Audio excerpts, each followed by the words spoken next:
Good evening, everyone. Welcome to our October 4th meeting of York City Council, 6 p.m. So at this time, we will open public comment for non-agenda items only.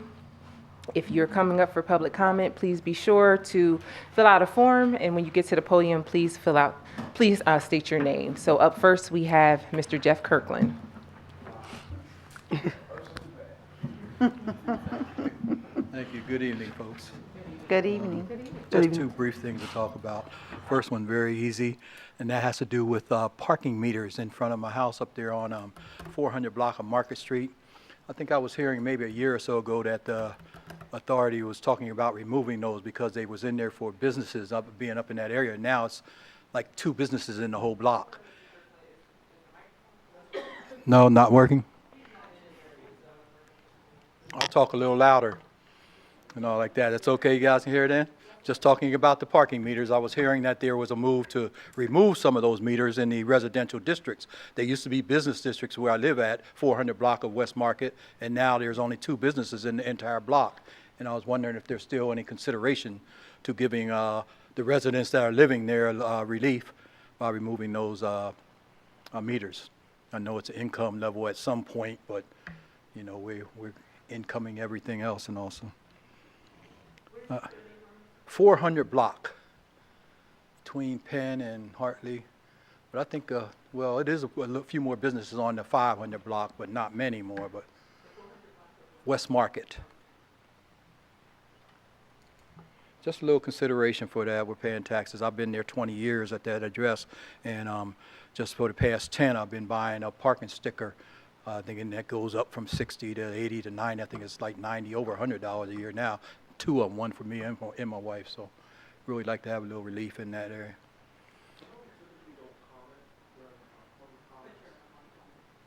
I'm sorry. I know we typically don't comment, but does anybody know the history, a brief history of why they go to that certain spot? And do you know, Mayor? It's a business district. Okay. Yeah, it used to be strictly business. It was doctors and lawyers' offices and other businesses in there, but for the past 10 at least, there hasn't been. Okay. The second item has to do with these funds they call Arpa Funds or something. I think we received a lot of money, a couple $1 million, might be more than a couple million, to help improve some things in the city. And I'm asking about this because I had a guy come past my house about a couple days ago and soliciting money for smoke detectors. He said the city was out of smoke detectors or something. Now, I was fortunate to be able to have had the fire company come in and put smoke detectors in, so I really appreciated that. But they were soliciting that, and I'm saying, well, if they get all this money, this ARPA money, millions of dollars from what I'm understanding, and I remember I went through a couple meetings, processes, probably a year or so ago, asking for citizen input on how to spend that money to help improve the community. And we haven't seen anything going on with that ARPA money to try to help. I'm reading about other communities spending dollars trying to uplift the community and all, and I'm wondering what the plan is here. Because from what my understanding is, I don't know a lot about it, if we don't spend it at a certain amount of time, you have to give the money back. And that would be a real tragedy here, as needy as we are in this community. So I'm just asking if anybody knows anything, the plans, what's happening with that money, how much we spent, what's going on with the ARPA dollars that was sent here to improve the lives of the citizens of this community. I think that was the only 2 issues I want to make the response. Thank you very much. I just want to caution, and I'm waiting for a response from the fire chief. I'm not aware of solicitation. Was it a York City firefighter? No, it was a resident of the city. Yeah, so may I say that no one should be taking solicitations for any funding coming to the city of York. That would be a scam, somebody trying to steal your money. So as a public service announcement, please, if anybody comes and says that they're there in the name of the city of York, call me, call into us, because I'm unaware, and actually I just did hear from the chief, there is no solicitation currently going on by the fire department or the city of York at residential homes to raise money for smoke detectors. So that was a scam, and I'm hoping you turned them away, right? Yes, I did. Okay. Just to be clear, this is public comment, so if Right. we're not having discussion during Okay. public comment, we can follow up with you, and then the mayor also has administration comment at the end of the meeting. Okay. I just Yeah. wanted to make sure that I didn't want to intimate that these folks were representing themselves as city residents or fire department or anything. They were just citizens, and they were saying that, so I did not respond, and I thought I'd ask about it. Thank you, Mr. Kirkland. Any other public comment? Good evening, Council. I'm Benjamin Praster. I'm the president of FOP White Rose Lodge 15, the union that represents the police department here in the city. I came up to discuss the amendment that was proposed in the last meeting. I understand this is public comment, not the debate time, so we won't get into it. But I did want to make sure that we put City Council on notice that there's a couple problems with that amendment. There were some misrepresentations made last meeting by the commissioner and by Attorney Sable regarding that stuff that should be discussed. And also fundamentally, it's a labor law violation to do this right now. This is the city negotiating directly with City Council and not coming through the union. This should have been put together in our contract negotiations and proposed.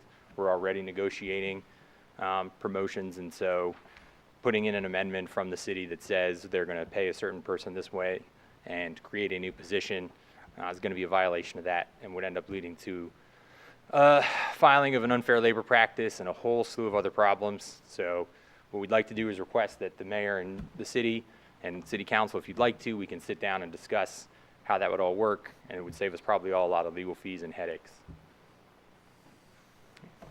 Also, like to say, I'm glad to see you're in town, Mr. Mayor. I thought you were gone this week.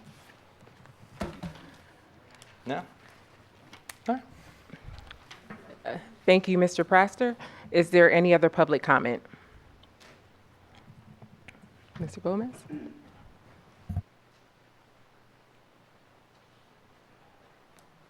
It's good to hear from everybody tonight. I'm glad I made it in time.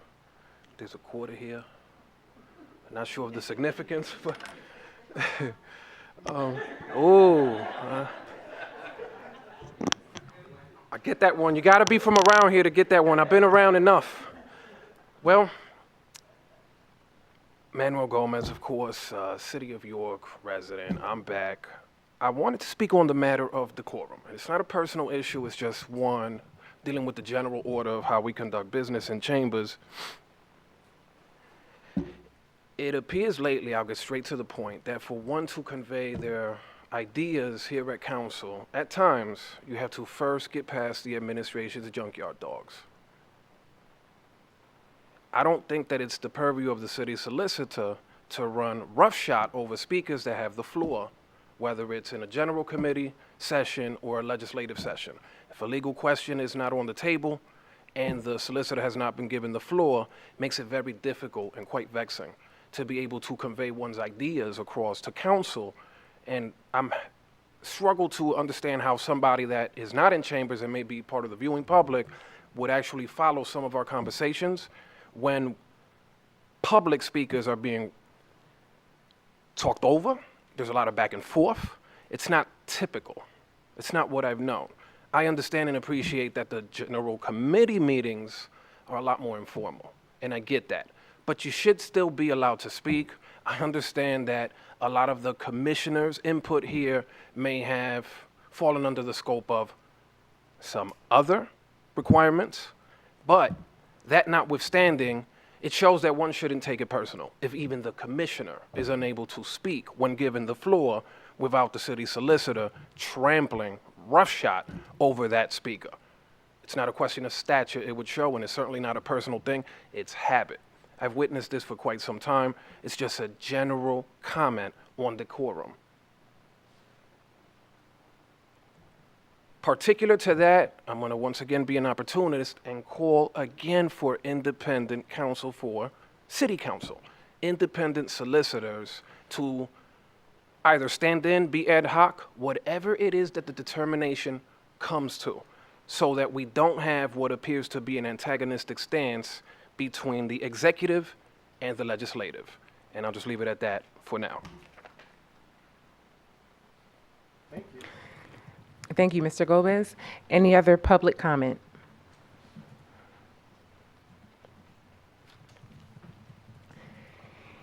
Hearing none, we will adjourn our public comment session, and at 6:10 p.m. call our legislative meeting to order. Madam Clerk, can you please call the roll? Dennis. Here. Buckingham. Here. Rivera. Here. Washington. Here. Walker. Here. And if you are able, please rise for the Pledge of Allegiance, followed by a moment of silence. Pledge allegiance to the flag of the United States of America and to the republic for which it stands, one nation, under God, indivisible, with liberty and justice for all.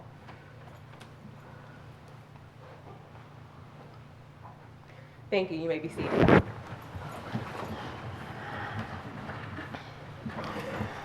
Now we will take action on previous meeting minutes from September 20th, our legislative meeting, September 28th, our legislative meeting, and September 20th, our committee meeting. Council, are there any changes that need to be made to those meeting minutes?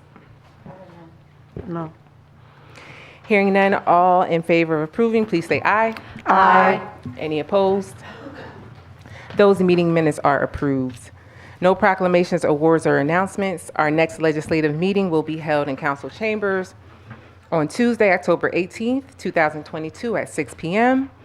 Agenda items are due by 12 noon on October 12th.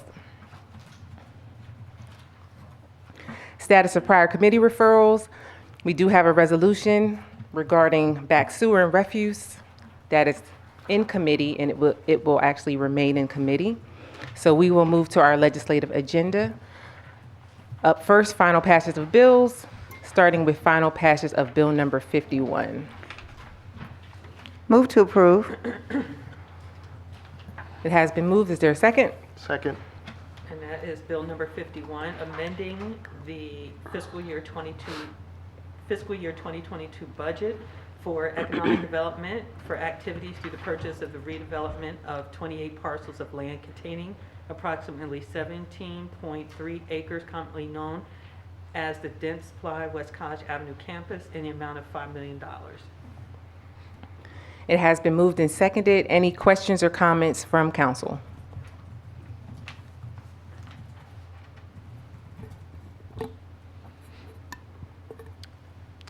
Any questions or comments from the public? Madam President, I have a comment. Just wanted to reaffirm that this is not in any way a sales agreement or in any way consummating a purchase. This is a budget line amendment. Any type of purchase or anything like that would have to come to council. So no actions that are requested or taken this evening would end in a purchase of the Dense Supply property. Thank you. Any questions or comments from the public? Yeah, I'd just like two. One, where is that $5 million? Where is that $5 million coming from? And second, what does that buy us if we're talking about purchasing, the city purchasing that property? What kind of rights type of discernment do we have as far as how that program, how that land is developed? Administration? Yeah, I'd be happy to respond. In event of a potential purchase, that money would come from the proceeds from the sale of the wastewater treatment plant. The intent there would be then to purchase the property, and we would then complete a plan of what the city, what the council, what other folks that have input want to see on that 17 acres.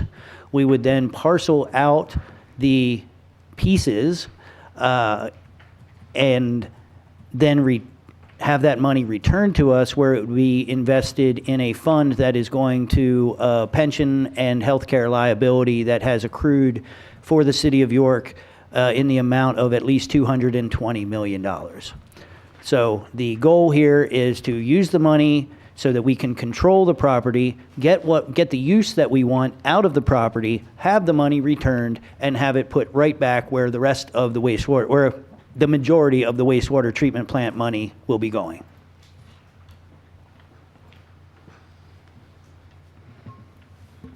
Any other questions or comments from the public?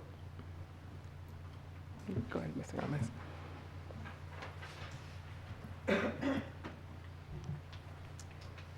Still Manuel Gomez. I was hoping to hear more discussion. Probably some of my questions or concerns may have been answered by questions perhaps from council, maybe the public, but if not, first things first, just please humor me. I like to look at things when council endeavors to conduct business and put myself in that place and say, what if I went to a bank and I said, listen, I need this great sum of money. Just give it to me. I don't have a plan.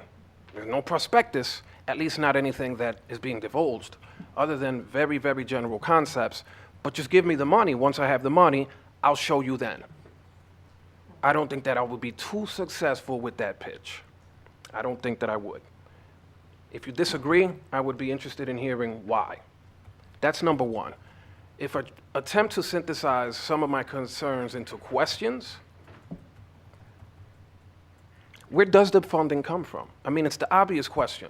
The only thing I'm aware of in terms of timeline was that there was a RACP grant that was pursued at some point. That was an $8 million sum. I do vaguely remember there was also ARPA funding that was discussed potentially for the dense ply project. And it had a tie-in with blight remediation and so on. Those seem to have been narrowly restricted to RDA activities. I don't know how this now that is presented by the city, because it's the chief opportunity officer, not necessarily the RDA itself as an entity, that's pushing this through. It also brings another question. Will this transit from the city to the RDA? There's a lot that needs to be understood. Who will really hold the control of the property? What funding mechanism is really going to be in place?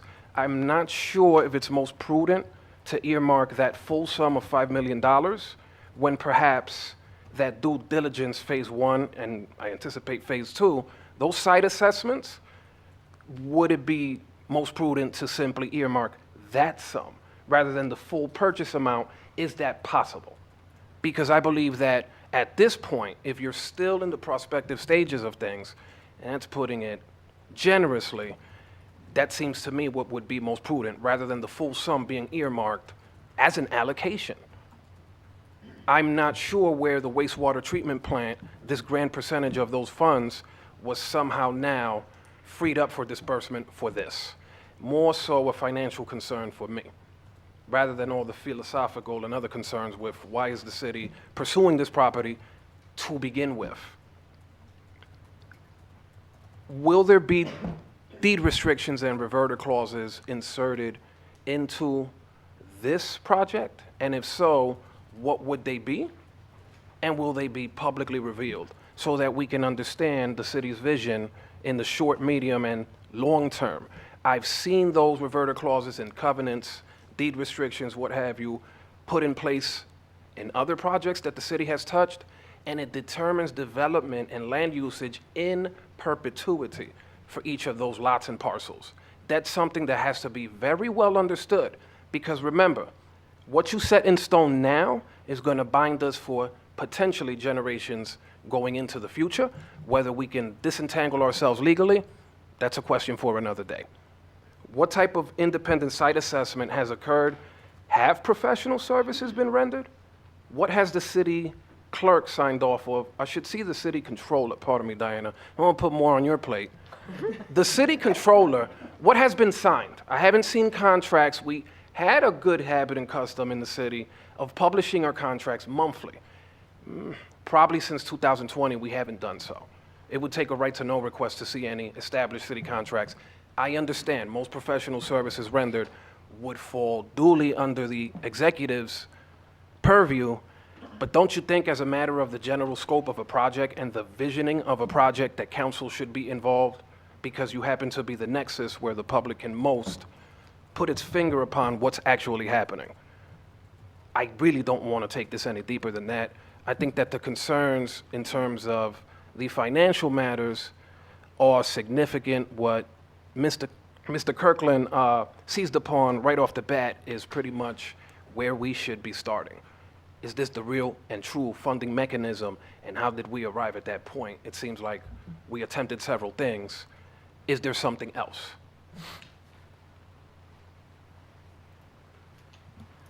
Thank you. Just for an update for those of you who may not be aware, so council had 2 informational sessions with Mr. Nace. Probably over 20 questions were sent over the past couple of weeks in regards to LOI and dense supply. One of the questions were in regards to where the funding would be coming from, because initially the ARPA funds were mentioned at some point, but the administration mentioned that this would be coming out of wastewater treatment plant proceeds. When it comes to the particular budget amendment, for me personally, I do think that this is a little premature. Understanding that it is a particular amendment, but at the same time, if we decide to move forward, we can definitely have meetings to address the amendments as well. But we've had various informational sessions and discussion with any questions or concerns that we might have had. The plan, I hear a lot about the plan. General concepts were shared with us, but nothing in detail in regards to anything official. Am I missing anything, council? Any other public comment?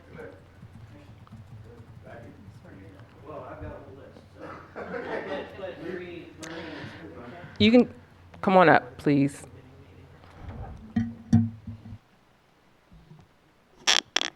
My name is Marie Roleta, and I just have a question, which you may not be allowed to answer.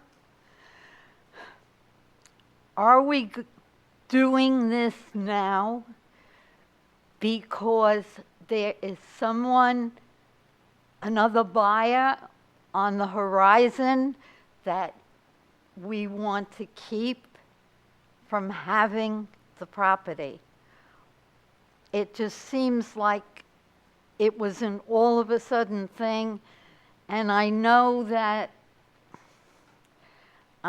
with the real estate market the way it is now, people are paying more than asking price just to get a piece of property, and I was wondering whether that's something that you have to look at. To my knowledge, that information wasn't shared, but either Mr. Nace or the mayor, you've been. Well, I'd like to walk us back a little bit through this because it didn't happen. I was addressing Ms. Yeah, Marie's her question I am in as regards well. to that. I am as well. So this did not happen all of a sudden. Last, 2 years ago, a year and a half ago, we found out. About a year and a half ago, we found out that this property, or these 30 properties, were potentially going to be available. At that time, we met with the broker, the county met with the broker, other developers met with the broker. So we have been well aware of other developers wanting to develop that property for a year and a half. What happened then is we were all looking at, hey, maybe we could buy this parcel, maybe somebody would want this parcel. And in late April of this year, the owner came forward and said, we are only going to sell this at a bulk sale. We are going to sell all 30 parcels at once, and you have 2 weeks to put in your proposal of how much you're going to pay us for it. So at that time, council approved a letter of intent that we submitted, and a bid of about $3.4 million, $3.5 million was our bid at the time. The broker then met with other interested parties. They talked with us, and in the end, we won, so to speak, the first option on this sale. So they have opened the door to us. They have said, we will sell it to you.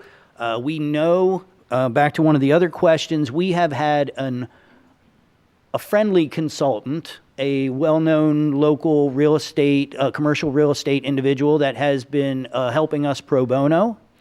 And through that work, we are aware of other demands for the property. And I think in discussions Blanda had, there were other potential buyers, as we knew about a year and a half ago, but other potential buyers for the entire system, the 30 properties, well, down to 28 properties now. There were 2 small parcels that they split off to give to sell to residents, to local residents. So we now are in the position that, and it's not so much, the question here is more, not as what Mr. Gomez said, we are making a proposal to a bank for what we are going to do with this. It's more like the property next to you came up for sale. The property next to your house came up for sale. And there's the potential that they might put in a Walgreens. They might put in, who knows what they're going to put in. We have no idea. But we know that the largest parcel of property that has been up on the market in the city for a very long time is now available, and we have been chosen as the potential purchaser to control the outcome. So we want to control what happens on our neighboring property. We have a community there. We want to make sure that whatever comes in matches up with our community. So that's where we are at. Now, the council and I have both said that we are very interested in affordable housing, affordable senior housing, and affordable housing in general. We do not have a lot of land available in the city for affordable housing. So here is an opportunity that these parcels came up, and yes, we do not have a final plan of what we are going to do with it, but we have ideas of things that could be over there, and we have people that wanted to buy slices of the pie for senior living. That's one of the people that perhaps is going to purchase part of these parcels. So you see, we have this dynamic where if the whole thing gets sold to one group, we basically, other than our zoning, we have no control over what happens in that area. But if we purchase it, then we can put together RFPs. We can say, this is the exact use that we want for this parcel. We then, where the RDA comes in, is we can then put the caveats on of what the parameters are. Here is the parcel. This is what the city defines as the purpose for this parcel. The city cannot give it to the best and highest use. The city essentially has to give it to the highest bidder. So we are not in the position to make the best deal and the best purpose occur. That is why deed restrictions and reverter clauses would be put into agreements between the City of York and the RDA, and those same reverter clauses would be put in between agreements of the RDA and the potential purchasers. So yes, that has all been thought through. The attempted funding with ARPA, that had not been discussed since May. That was an off-the-cuff kind of where, if we know we want this property for the future of our community, where can we get the money? And at that time I said, ARPA, wastewater treatment plant. It became obvious that the wastewater treatment plant money was more liquid, it was more fluid. We could take our unrestricted cash, invest it temporarily into this investment, and draw it back out and put it back towards pension and healthcare liability. So wastewater treatment plant money has been, since the middle of May, I would say, has been the plan from the administration side. Thank you for pointing out that the value is going up. I do not have any concerns about the loss of value here. Again, you buy an entire pie, and you split it up into pieces and sell each one of those pieces, you're going to get more money per piece than you're going to pay for the entire pie. So I have no concerns about the cost, and we have heard from birds tweeting that there are other people that are willing to pay more for the entire pie right now. So if we don't get it, they've got buyers. That's not an issue. Finally, I do want to mention, because I did not get to mention this to all of the council members, that yesterday I had a conversation with the YCEA regarding the ongoing Cadorus project, yet to be started Cadorus project. The city council, or members of the city council, included $3.5 million of suggested allocations or potential allocations coming from the city council plan for the ARPA money. The section between Penn Street and Grantley to put in the trail that is part of phase 1 of this project would require that they cantilever a path that goes down into the creek and comes up the other side at Grantley. That is not an inexpensive construction project. I was told yesterday that if we were able to control just 15 feet from the top of the levee northward, we could put the trail on the top of the levee and save $750,000 from the Cadorus project. So when you look at the $4 million expense over here and a proposed expenditure by, or at least a discussed expenditure by City Council of $3.5 million, we could save $750,000 by controlling this property. And Councilwoman Buckingham, you had mentioned, or we could get it from somebody else, whoever else bought it, perhaps they would give it to us. The due diligence period for other purchasers is between 18 and 24 months. Is that accurate, Blanda? So that would mean no sale would probably be consummated for 18 to 24 months, well after the expected period of construction for the Cadorus project. So, of that phase of the Cadorus project. So we can't wait for someone to donate that property to us if we want to save the $750,000 in the Cadorus project. So just a little bit of math, $4 million for the property, but we save $750,000 of ARPA money that would have otherwise been donated to or been allocated to this project. So I think I've gotten everybody's questions, and just I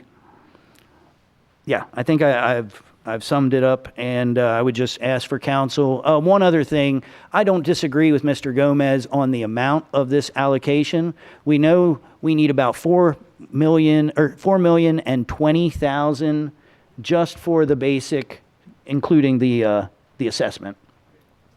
But then we need our legal counsel, which we have now retained.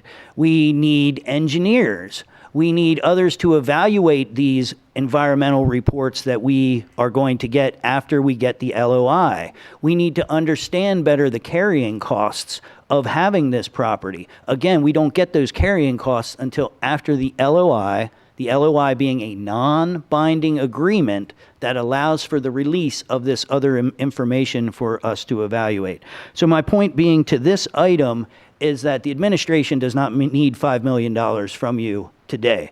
The administration, we did that because it was $4 million for the cost, and somewhere up to $1 million, could be $500,000, could be $300,000. Honestly, it was a ballpark work-saving attempt so that we didn't have to come back every time we have a contract and say, hey, we need engineering funds now. Hey, we need the broker's funds now. We need this and that. So I am totally comfortable if the council was interested in just providing $250,000 right now, which would cover our legal and immediate engineering costs that we would need to evaluate the LOI. And please.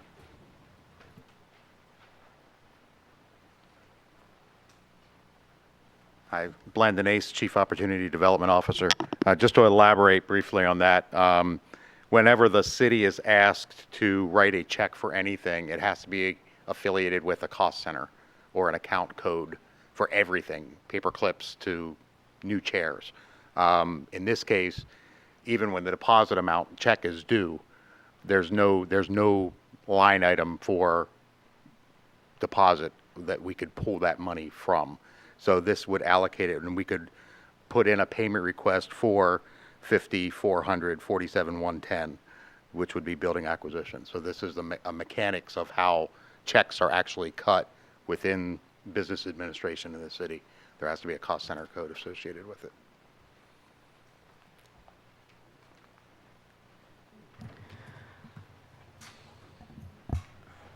For the LOI, has CGA reviewed the LOI? And does CGA, I know Rebecca's not here, but are you represent, you can come up if you, thank you. Good evening. For those of you who don't know me, my name is Mika Driscoll. I'm an attorney at CGA, and as you're aware, she's been in front of you several times. My colleague Rebecca Shanneman was employed for her real estate expertise to help review the LOI and if it moves forward to potentially negotiate and help to paper the purchase and sale agreement if it moves forward. She is traveling this week, so she asked me to be here this evening. I've reviewed the LOI, and I've even drafted an escrow agreement that I think should accompany the LOI, which Rebecca and I discussed before she left on her trip. So I'm here to answer any questions that you have, and I've familiarized myself with the agreement. Okay, thank you. Rebecca only came to us once, and that Just was once, at our sorry. committee Okay. meeting. Yeah, so for the LOI, are there any concerns other than the escrow?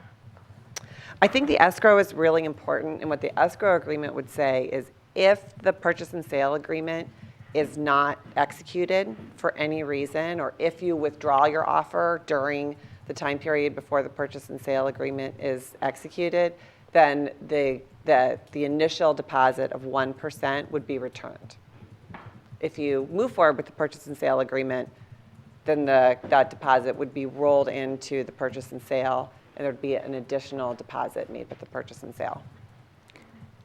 Thank you, and no other concerns for the LOI? I noticed three things that are, I think they were overlooked in drafts. They're simple drafting errors, but I think they're important. And I think we could note those, and if you move forward to execute the LOI this evening, I think we could note those with the correction that's initialed and dated, because I think they're fairly significant in terms of setting timelines and things. The first is on the first page. The agreement, the number of properties is no longer 30, it's 28, and that's noted in the amendment. So the exhibit is correct, but the language there isn't. So I think that's a simple typo that I think everyone will recognize is a simple typo. The other is, I think there's 2 timeframes that haven't been updated as this was redrafted between the properties or between the parties. One is on page 4, withdrawal of offer. And it says the buyer reserves the right to withdraw this letter if buyer and seller have not entered into a purchase and sale agreement by 5 p.m. on September 30th. I think we want to make that within 45 days of the execution of this LOI. I think that was kind of the intent. Obviously, September 30th has already passed. So that paragraph isn't really relevant unless we update the timing on that. Mm-hmm. And the same timing issue in the next paragraph where it says acceptance. The seller is agreeing not to market the property for a certain period of time. Right now that says 30. I think it should say 45 because you have 45 days to negotiate the agreement of sale. But I think those are easily corrected. I think your seller will recognize that those are drafting errors, and they're as the drafts have gone back and forth, I think Dentsply just missed this when they sent it back. Thank you. So with the LOI that was sent to us, Dentsply already signed that. Yes. So has there been communication with Dentsply with the escrow agreement amendment? And wouldn't they need to sign that draft again? Or have they approved anything? I had a conversation with their broker today.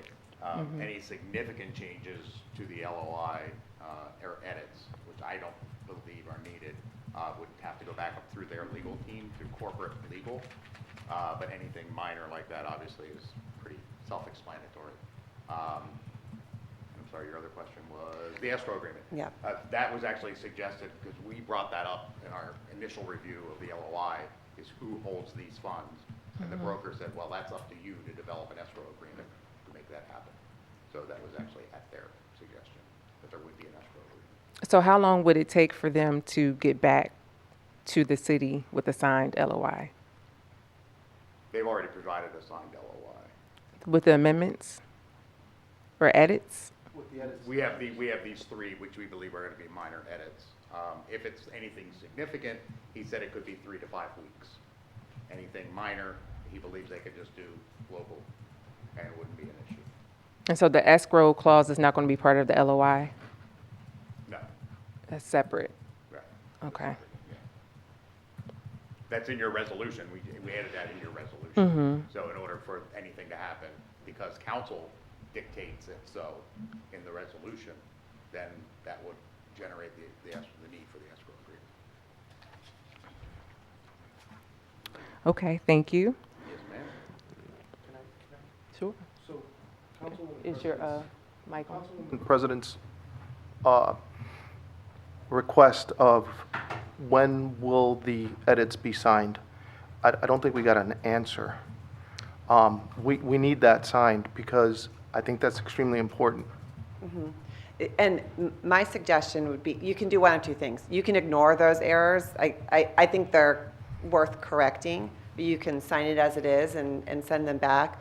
Or what we do sometimes when something minor comes up like that, you would, if you move forward, you would approve the LOI, you would hand mark those edits with a date and an initial, and then Densply would, if they agree with those 3 edits, would return them that are counter-initialed and dated at those edits. We call that pen and inking a contract.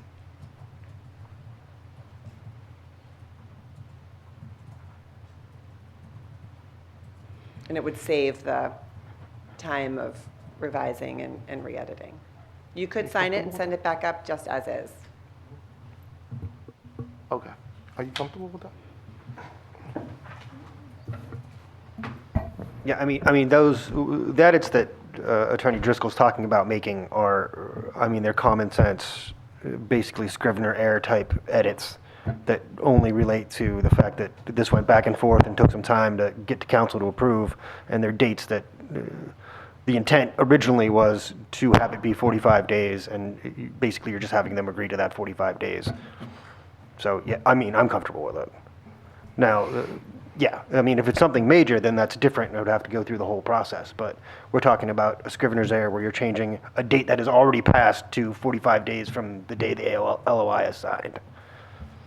It makes the whole agreement consistent to make those small changes. And just to follow up on the question for the authority to waive, so who is going to have the authority to waive the due diligence? The mayor and I spoke briefly about this after our last, I believe it came up at a committee meeting that we were speaking about that. You know, my job is to gather the data from all the consultants and all the professionals and do my own due diligence as well, present that to the council and to the mayor. I don't know what the mechanism is to say, you know, when I spoke previously about a go, no-go point, that you're going to have to say, yeah, we're comfortable with this, let's move forward. I believe it would be all of us that are facing me right now as a group, but there is no like legal mechanism for that. There is no like vote. I think it's more of a, and solicitor can correct me if I'm wrong, but you know, you implied that it's essentially an administrative function, administration's function to carry out the acts of the legislation. And I spoke to the mayor about that, and he said, no, God, no, that's all of us.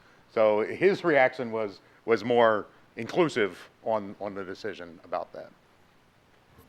So what If- exactly, oh. what's Well, the plan? On timing, on that issue, council has 3 meetings in the next 30 days. They have a meeting on the 18th, they have a committee meeting on the 24th, and then they have another legislative meeting on November 1st. If the question of, in that 30 days of discovery, wanted to bring something back to council for an okay, there's plenty of opportunities for that. My only comment is, the council is not the buyer. The city is the buyer.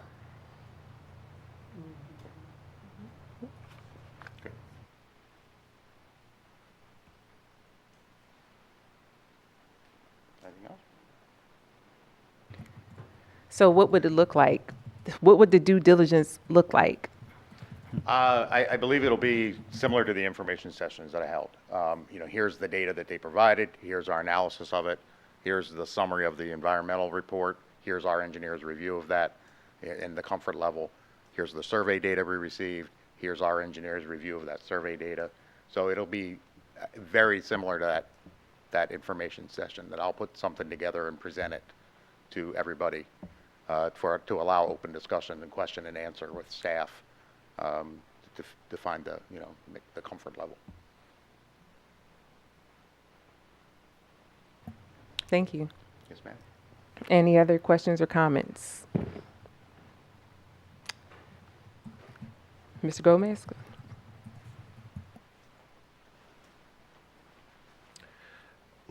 Manuel Gomez, to clarify, as this is an amendment, I'm under the belief that it would take 4 members of council to approve the amendment.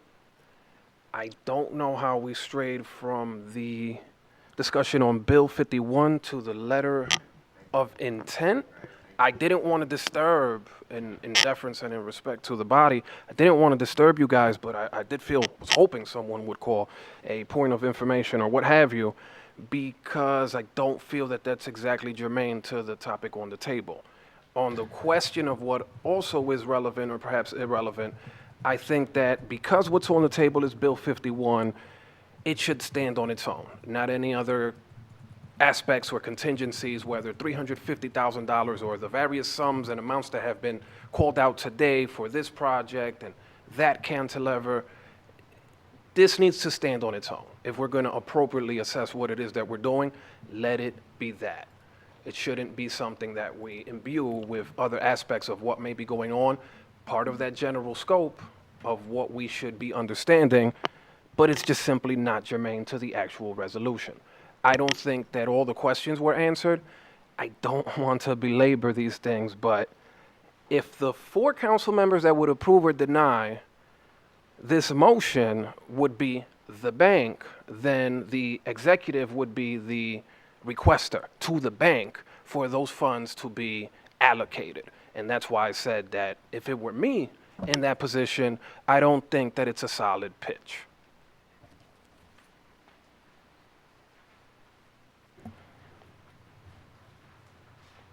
Thank you. Any other public comment?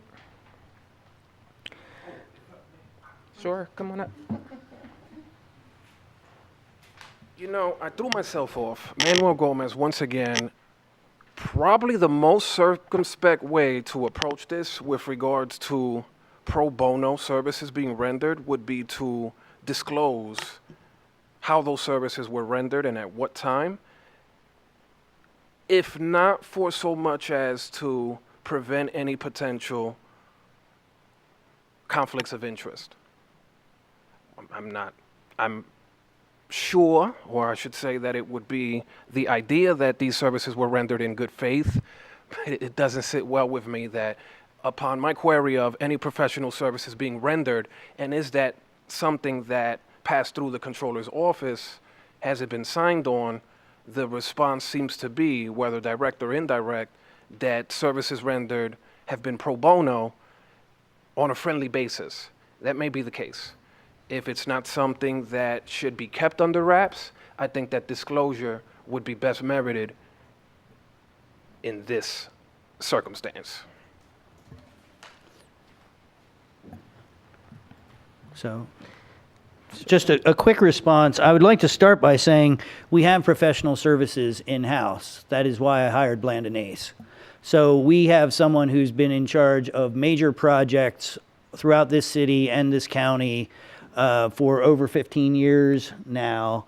Some of the largest projects that we see, like the baseball stadium,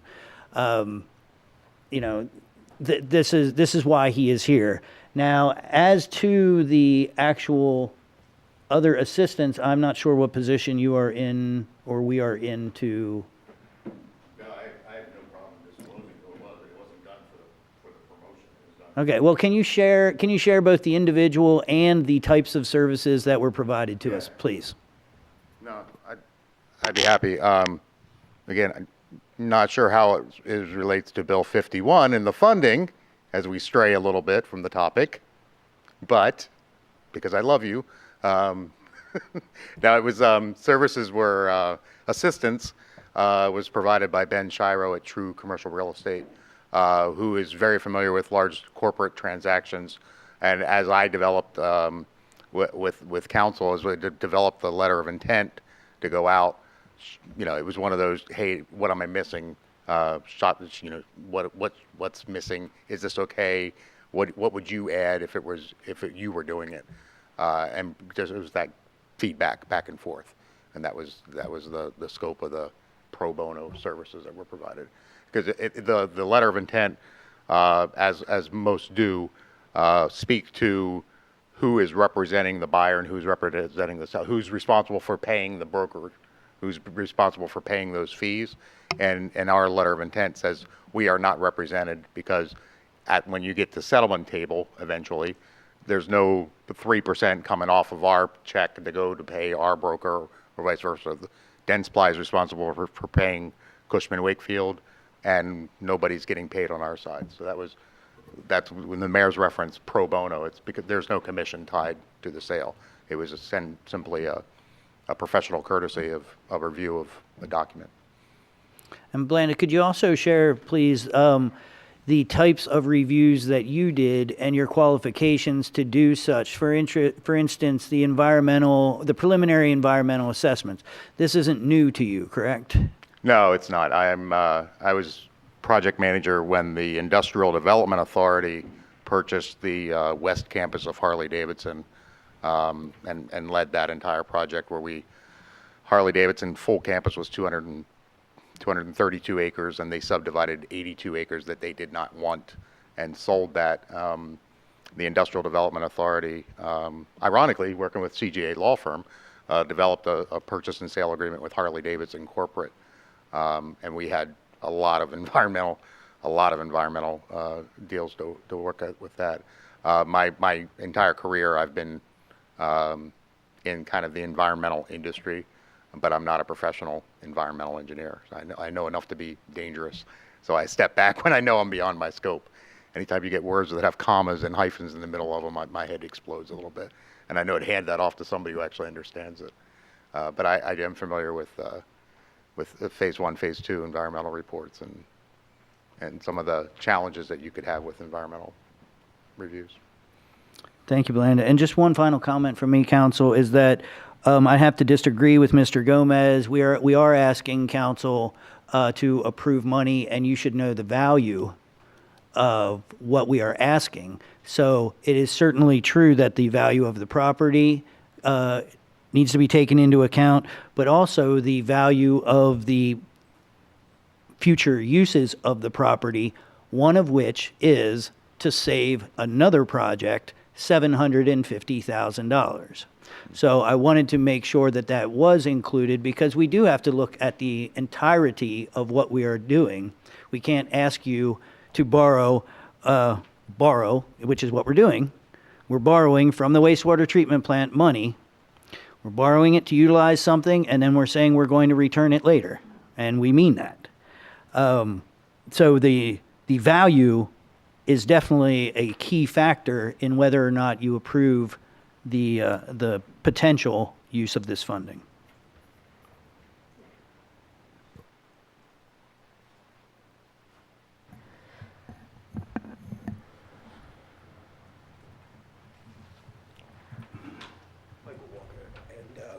just got completely confused here.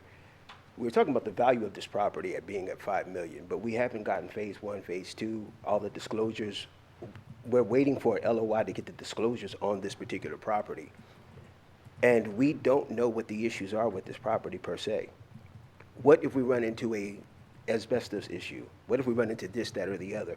Why are we setting aside funds when we have yet to have full disclosure on what the issues are on this particular property? We're talking about value, but we're not talking about issues that may diminish that value. And why are we going before, putting the cart before the horse? That this doesn't make sense for us.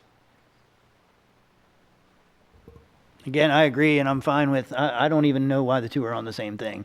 The LOI is the important thing tonight, and also to have money for the engineers and the attorneys to review the documents that we are going to receive. So, and the deposit, which is $40,000. Yeah, and it's 4 million, not 5 million. The other million is for potential other costs, just to clarify that. So yeah, Blanda, we're not worried about the actual cost, right? Tonight? So how did the 5 million get, who requested for the 5 million to be on the agenda?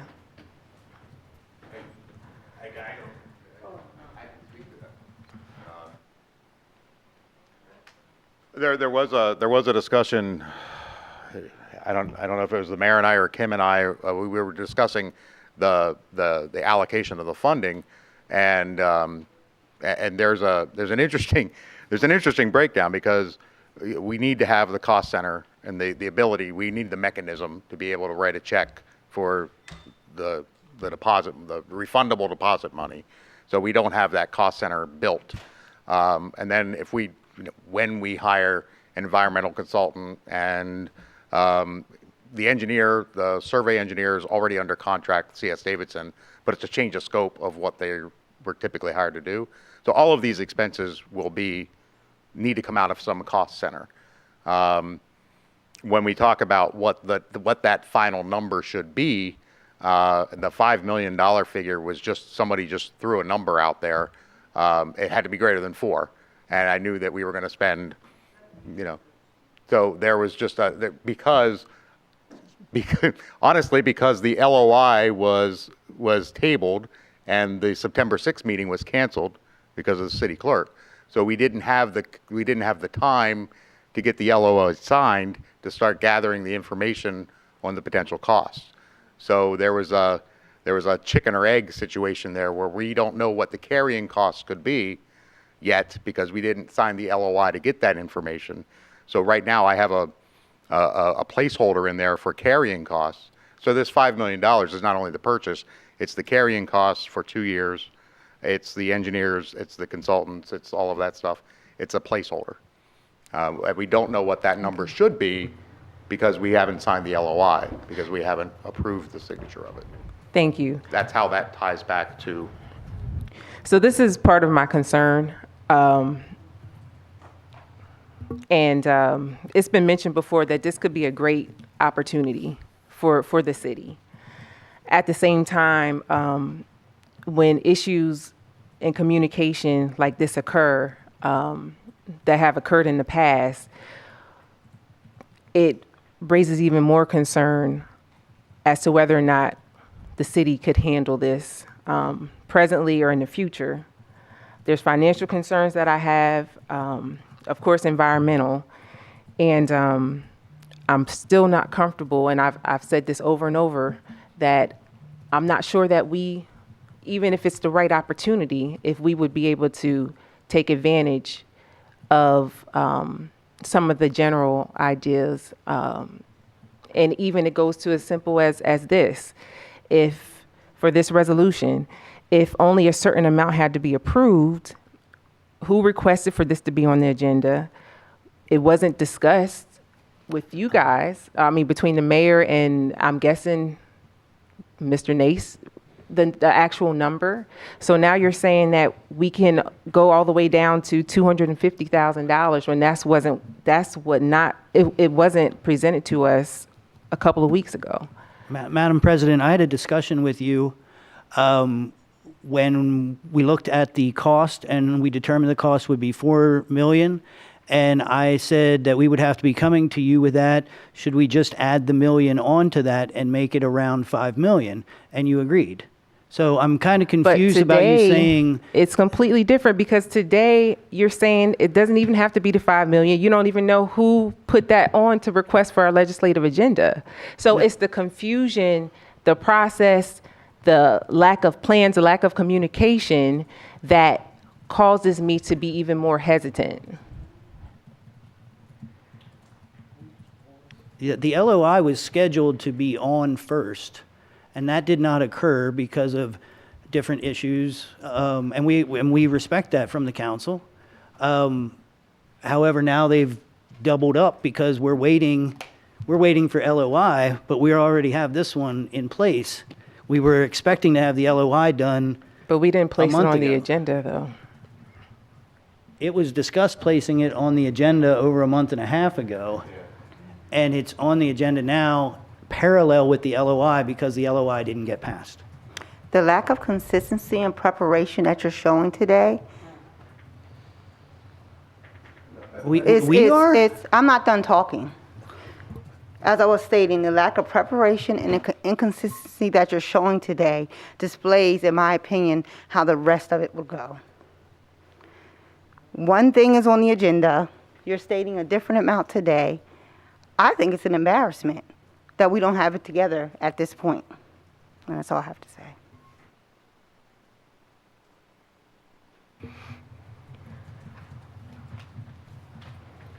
Again, for the administration's part, we discussed this with the president of the council, and we provided the number that we had agreed upon. I am coming to you now saying that it is correct because the LOI had not been signed by council at previous meetings where it was potentially scheduled to be approved. Now we ended up with this being kind of on top of the LOI unnecessarily.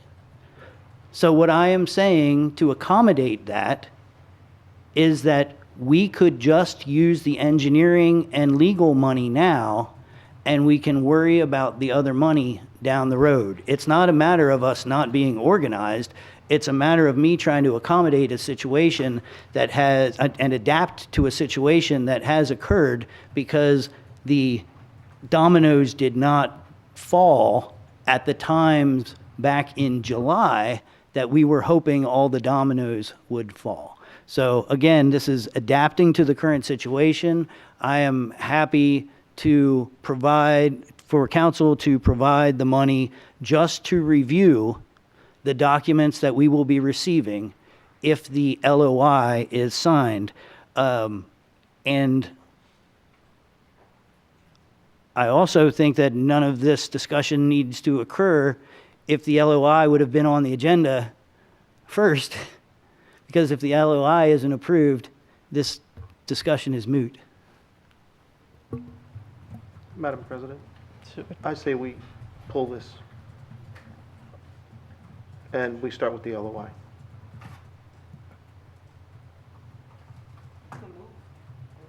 I move to pull this bill number 51 from our legislative agenda, and we start with the LOI, and then we take it from there. Is there a second? Second. It has been moved and seconded to pull this item from the agenda. Madam Clerk, can you please call the roll? Dennis, Yes. Buckingham, Yes. Rivera, Yes. Washington, Yes. Walker. No.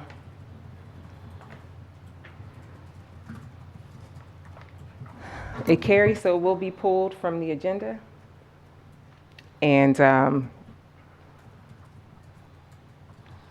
I guess we need a date for it to, are you pulling it to be approved, to appear on our October 18th legislative agenda? Can we move it to the committee? If we move it to the committee, it'll be at the end of October. It'll be after? Can we get voted? Well, My question is, can we get the exact numbers that we're looking for, the ones you guys suggested? Instead of a flat 5 million, this is all over the place. We just need a resolution that we're gonna pass, that we could. Understood and agreed. What the information session that you and Miss Walker attended and Betsy attended, I laid out projected costs that ironically, and if you recall, I said ironically the totals came up to like $895,000 in excess above the 4 million, which would be the settlement costs and the appraisal and the hiring a community liaison and someone to go knock on doors and hiring an architect to create visions and carrying cost estimates. All, if you recall that, the color-coded chart that I showed on the screen, you recall that? The LOI will allow us to get more detailed information to be able to fine-tune those numbers. I will diligently work on getting that information, provided the LOI is signed. And Densply has 10 days to provide all the information that they have. And in fact, I canceled a vacation because I want to be able to make sure I can put 100% of my time towards this so that we can diligently gather the information to reach that go, no-go decision. So at that point in time, we will know, obviously that's part of the go, no-go is deciding how much things cost and how much things, if the carrying cost is going to be $1 million a week, I would suggest that's a stupid move. Unless we have to spend money to close down the buildings, whatever. We just don't know yet without the LOI and to gather the information. So I'm sorry I can't answer your question. I will continue to try to gather what information I can, if approved, to get it so that we can fine-tune those numbers. I've gotten some prices from I've got a price from an appraiser, and I've got a price from an engineer, and I've got a price from an environmental consultant.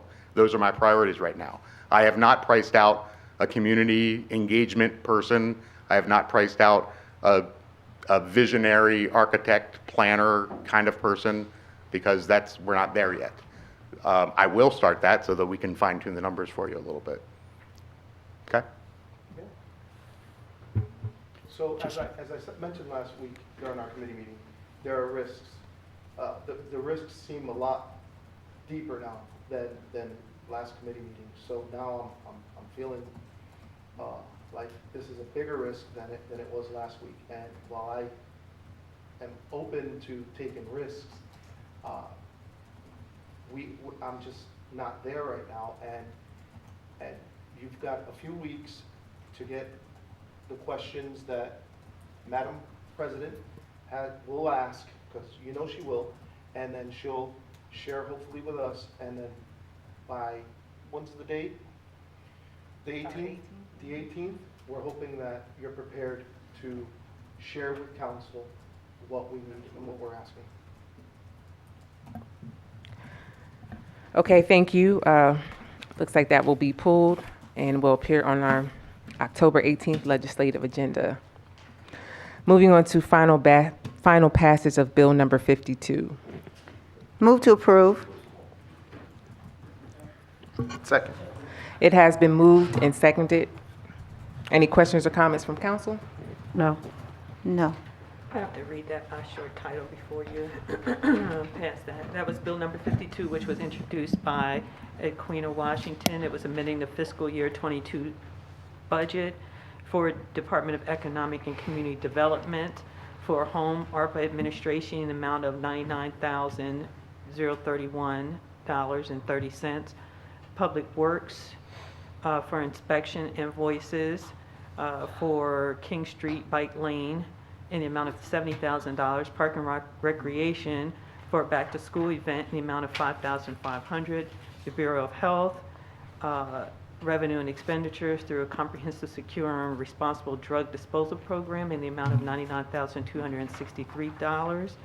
And the Bureau of Health, revenue for the childhood lead poisoning prevention program grant in the amount of $19,228.42. Thank you. It has been moved and seconded. This was discussed in committee. Any questions or comments from council? I have none. Any questions or comments from the public? Hearing none, Madam Clerk, can you please call the roll? Dennis, Yes. Buckingham, Yes. Rivera. Yes. Washington. Yes. Walker. Yes. That is so ordered.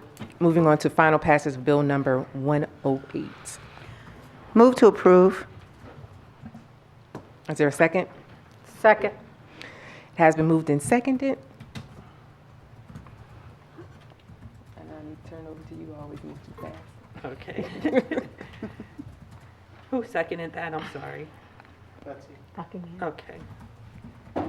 And that is a resolution, let's see here, authorizing a letter of intent to purchase the Dense Pine College Avenue campus for $4 million. Any questions or comments from council? No. None. As was stated, I think we had a discussion earlier about this. Any questions or comments from the public? Coming up, Mr. Clemens.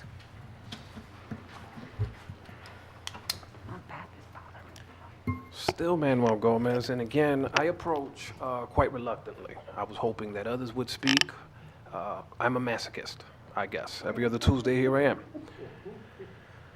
With regards to the letter of intent, I like a lot of what I heard during the previous sessions with regards to this being non-binding. Without knowing anything further, I do believe that the dispatch did execute some sort of right-to-know request according to what was publicized in the media. I don't know what the result of the press's attempt to attain that letter of intent was. Not having seen it, knowing that there's special counsel is a good step.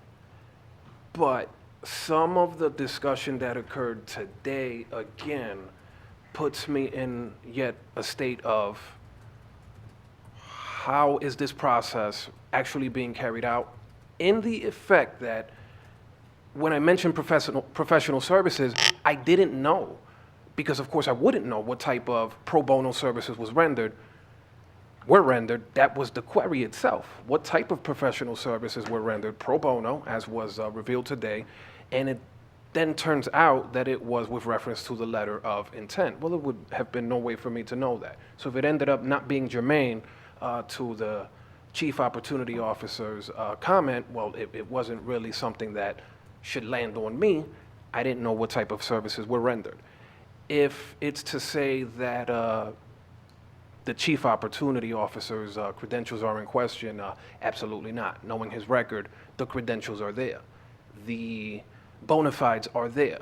But it becomes a question of, can it be something that should be fully housed internally in terms of these professional services that were rendered? Now I'm using the mayor's term, accepting that he borrowed it from me. But what I meant was, what was external? What was external in terms of professional services rendered? Is it really an independent site assessment?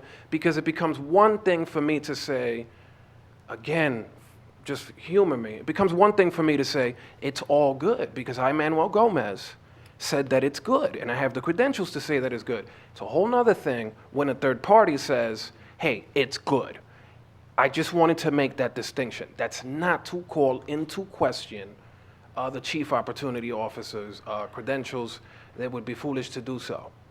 Eminently accomplished and able to execute these things. It's a matter of propriety and being circumspect. It's two different things. That's all that I meant to say with that. And it's not so much as giving us some elementary breakdown of how those processes go.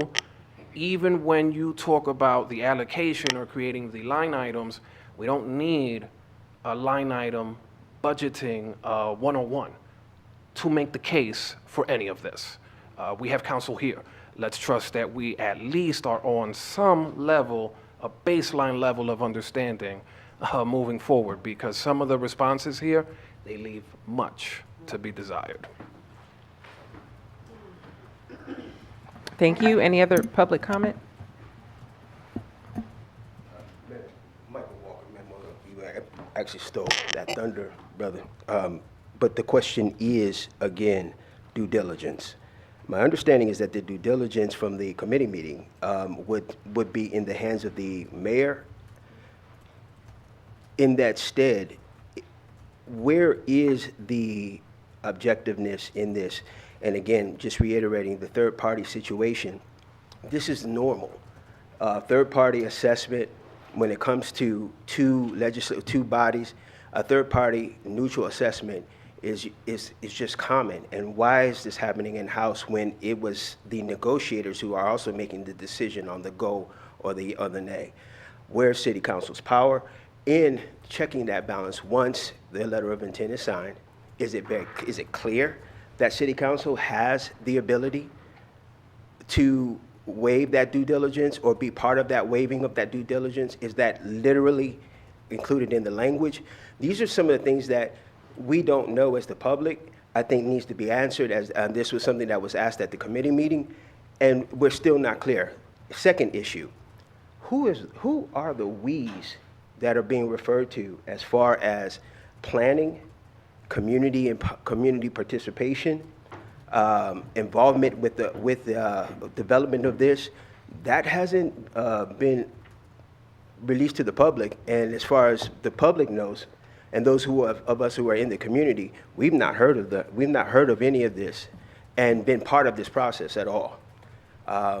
And I'm pretty sure that even here, there are several people who have been in this community for years, and we've not been part of this development at all when it comes to the planning, future planning, et cetera. So we need to know who the we are, and what the plan is, because there is no plan, and this is very confusing.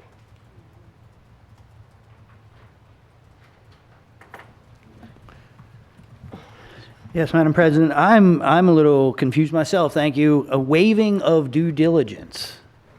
Is this something that you talked about at a meeting that I was not at, Blanda? Because due diligence is everything that the LOI is about. Sure.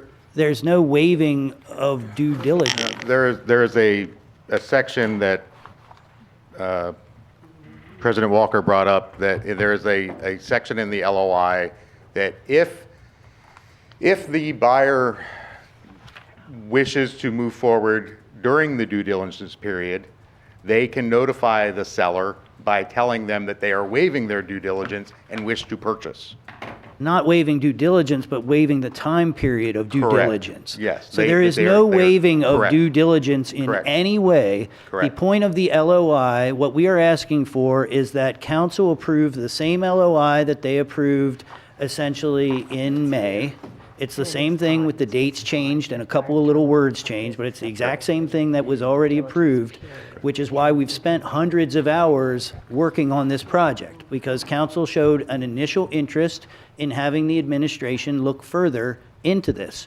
So we've looked further into it, we made offers, we made counter offers, and now we are at the point that to do any further due diligence, we need these documents from the seller. The LOI will get us the documents from the seller. That's the entire issue of the LOI, is for us to get the information so that we can then have the third-party experts. We can contract with them so that they can look at the documents that we have not yet received, the in-depth environmental assessments, the carrying costs, these other things that any kind of liens that we don't know about that could be on the property. There's all sorts of work that needs to be done that cannot be done until we submit the LOI. What we are asking for right now. So I just want to... Quick question for legal counsel. Can you explain what you... And it might be helpful if I quite literally read the paragraph or the sentence that we're talking about. So it's on page 2 of 7 of the LOI, and it's the second paragraph under the due diligence period. It reads, if buyer determines that the property is acceptable within the due diligence period, buyer shall notify seller in writing of such approval and waive its due diligence contingency.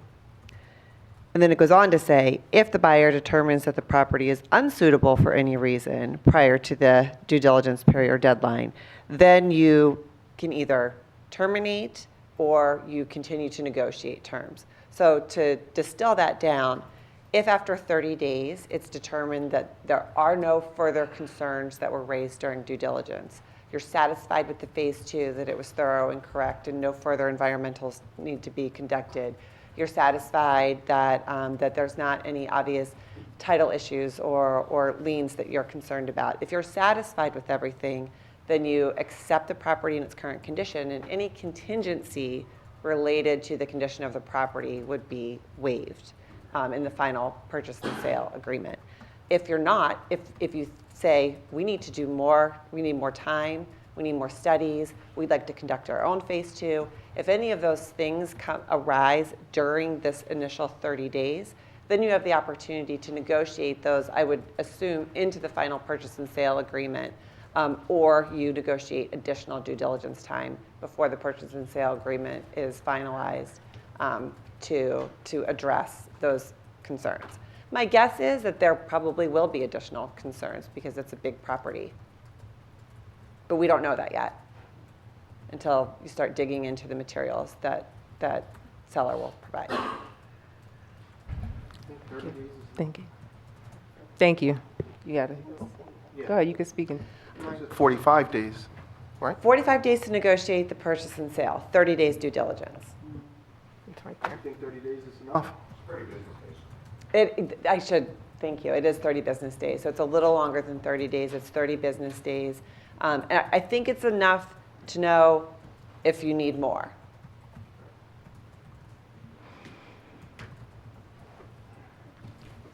Thank you. And just one further comment to respond, and that is, and she left, but Nona Watson is our Director of Economic and Community Development, and we've been going through multiple different public hearings. Or public meetings. I think we're probably close to 30 different public meetings between the comprehensive plan and the Complete Communities initiative. So I have full faith that that Director Watson is going to be able to conduct community and also to retain any other individuals that we need to make sure that we have the community input that we are all expecting. Again, this is not in any way a project of mine. This is looking at the potential for a large property, knowing that we have needs in this community, and seeing that the two things match up from 30,000 feet. But we need to drill down further to see if they match up. And this LOI would just provide us the opportunity to drill down further without making any commitment at all to the purchase. Any other public comment? Just to clarify, Mr. Mayor, the semantics I think were correct when I referenced the due diligence contingency being waived. So I just want to make a note of that. The issue being not so much the semantics of this, but the decision-making process and who's including in that decision-making process of who gets to say when the contingency, the time, the due diligence, whatever we want to call it, when that is met or not met. How is that going to be communicated to City Council? How is that going to be communicated to the public? It seems it's coming from one source, and that source is making all of the decisions, and that doesn't seem, from what we've seen here today, that seems lacking. That doesn't seem appropriate. And it seems like one person is, or one side of this equation is driving this process, and everyone else is getting latent information according to what that person or that part of the process is giving us. It's complete confusion. We need a third party. I would ask that the City Council look into a third party that's completely neutral, that can take and assess this, then give a report back to both parties that is not involved, so that everyone can come to this from the same place. That's just a request from a constituent. Thank you.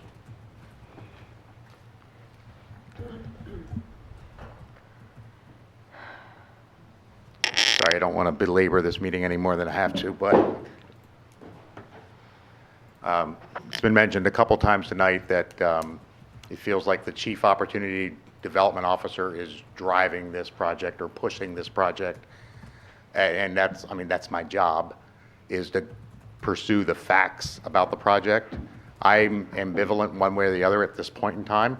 I think big picture, wouldn't it be cool? Sure. Are we there yet? No. So I really appreciate the members of the public who are like clamoring. They're like, well, how are we know what the project is? What do we know what it is? I want to, that's cool. From a community and economic development standpoint, that is amazing. When you have residents who want to provide their input and are in fact somewhat upset that they haven't had the chance to do so yet, that's phenomenal. We're just not there yet.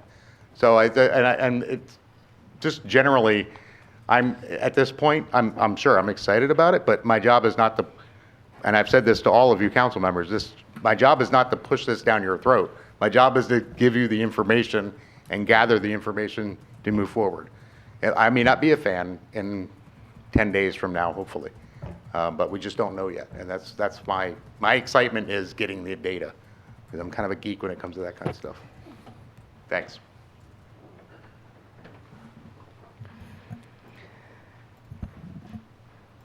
Any other public comment? Hearing none, Madam Clerk, can you please call the roll? Dennis, No. Buckingham, No. Rivera, Yes. Washington, No. Walker, Yes. That is so ordered. Moving on to new business. Introduction of bill number 53. it would be final passage of bill. Oh, no, it's, yeah, it would be introduction, I'm sorry, yeah. So introduced. Let's see here, that's bill number 53, introduced by Queen of Washington. It's a bill amending the 2022 budget for Public Works in the amount of $130,984 for recent sale of a dumpster truck, some other stuff. And Department of Economic and Community Development in the amount of $25,000 for the local sourcing initiative. That has been introduced, so it will sit until our next legislative meeting. Moving on to introduction of bill number 54. So introduced. Bill number 54, introduced by the Queen of Washington. It is a bill amending Article 145 Police Department to remove the 100 police officer hiring cap, establish a detective commander position, and update language as recommended by the police department to make the department more effective and efficient. I move that this item be sent to committee. Is there a second? Second.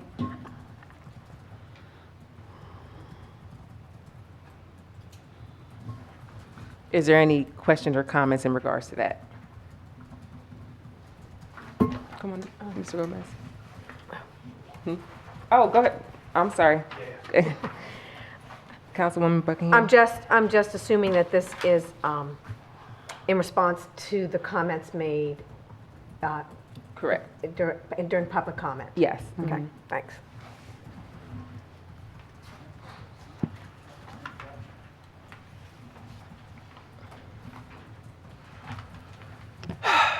Manuel Gomez,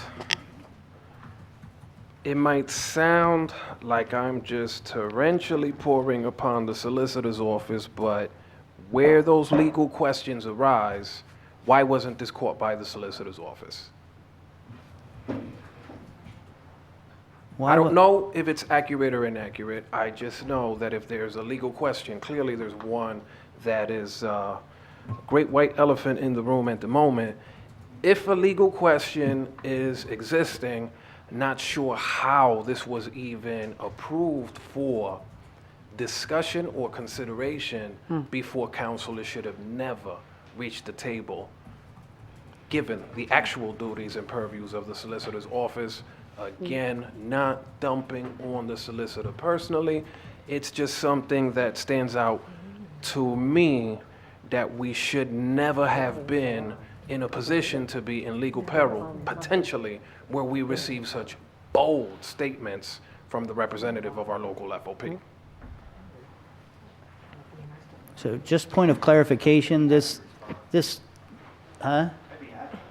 I'll be happy to respond first. Point of clarification here is that this did not come from the York City Solicitor's Office. This came from our legal counsel.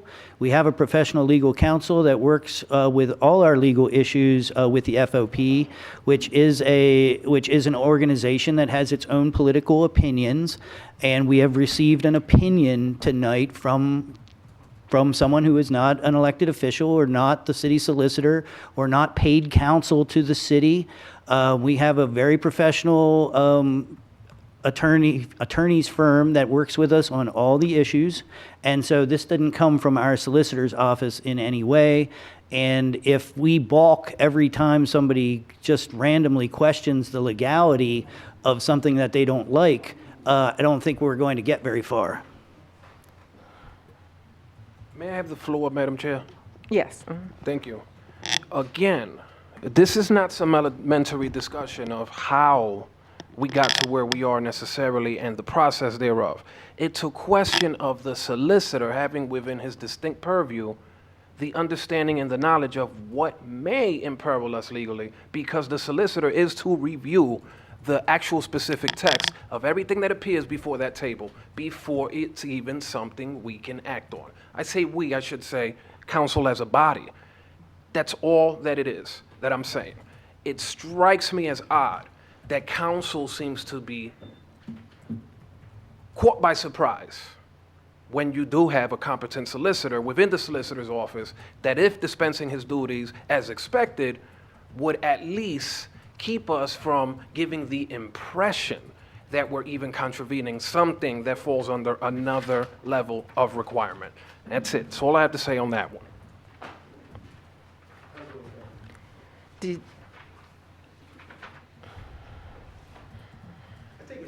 Michael Walker, I take exception to this continuing opinion situation that the mayor continues to bring to forefront when legitimate issues are brought up concerning issues that are brought up before the city. When you listen to the FOP, he brought up a very clear statement that there is a bargaining act which we are all aware of is legal and binding that has not been addressed. I was at the committee meeting. This did not come up. And we are all caught by surprise with this, as far as the public, and it seems as far as city council. And if that's different, then I would hope to get the answer that it's different. But in relation to this, there is a key question.